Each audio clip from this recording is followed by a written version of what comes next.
ఇప్పటికీ ఈ దేశంలో ఈరోజు ఇప్పటికీ ఇదే పరిస్థితి.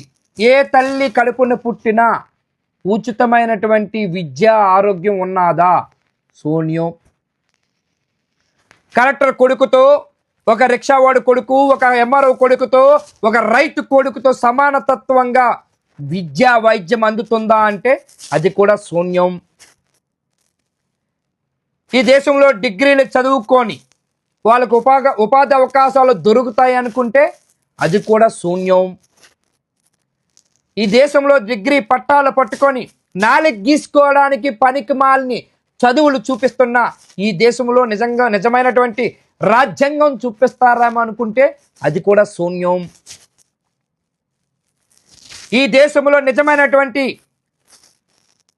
జాతీయంగా, ఈ దేశం వ్యాప్తంగా కులం, మతం, ప్రాంతం అనే తేడా లేకుండా అందరూ సమానతత్వమే అని అంటారేమో అనుకుంటే అది కూడా శూన్యం. ఈ దేశంలో ప్రతి ఒక్క పౌరుడికి ఎదిగే అవకాశాలు ఇస్తారనుకుంటే అది కూడా శూన్యం. ఈ దేశంలో ఏ తల్లి కడుపున పుట్టినా అందరికీ ఎదిగే అవకాశాలు పెరుగుతాయేమనుకుంటే అది కూడా శూన్యం.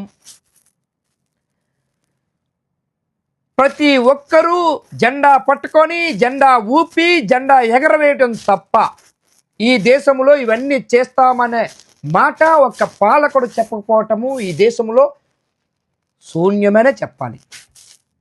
ముఖ్యంగా ఈ దేశం ఏం నేర్చుకున్నది అంటే, ఈ దేశం 77 సంవత్సరాలు రాజ్యాంగం వచ్చిన తర్వాత ప్రజాస్వామ్యాన్ని కూని చేస్తూ, ప్రజాస్వామ్యాన్ని చంపేసి ఈరోజు కబ్జాలు, దుర్మార్గాలు, దోపిడీలు, మానభంగాలు ఈ దేశంలో ఎక్కువయ్యాయంటే అది నిజమే. అది నేర్చుకుంది ఈరోజు ప్రజాస్వామ్యం, అది నేర్చుకుంది ఈ రాజ్యాంగం. అది నేర్పిందా ఈ రాజ్యాంగం?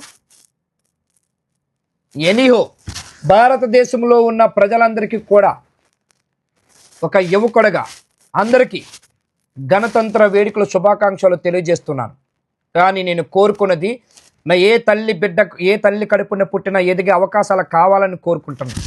నా వ్యక్తిగతంగా రాజ్యాంగం కల్పించినటువంటి ఎస్సీ, ఎస్టీ, బీసీ, మైనారిటీలు అందరూ హక్కుల్ని కాలరాయకుండా హక్కుల్ని ముందుకు తీసుకెళ్ళడం కోసం చెప్తున్నా. అది చేయమని చెప్తున్నాం. ఎదిగే అవకాశాలు ఇవ్వమని చెప్తున్నాం. ఉచిత విద్య, వైద్యం, ఉపాధి అవకాశాలు ఇవ్వమని చెప్పిన రాజ్యాంగాన్ని అది చెయ్యండి అని చెప్పి చెప్తున్నాం. ఇంతకన్నా కోరుకునేది ఏం లేదు. Thank you.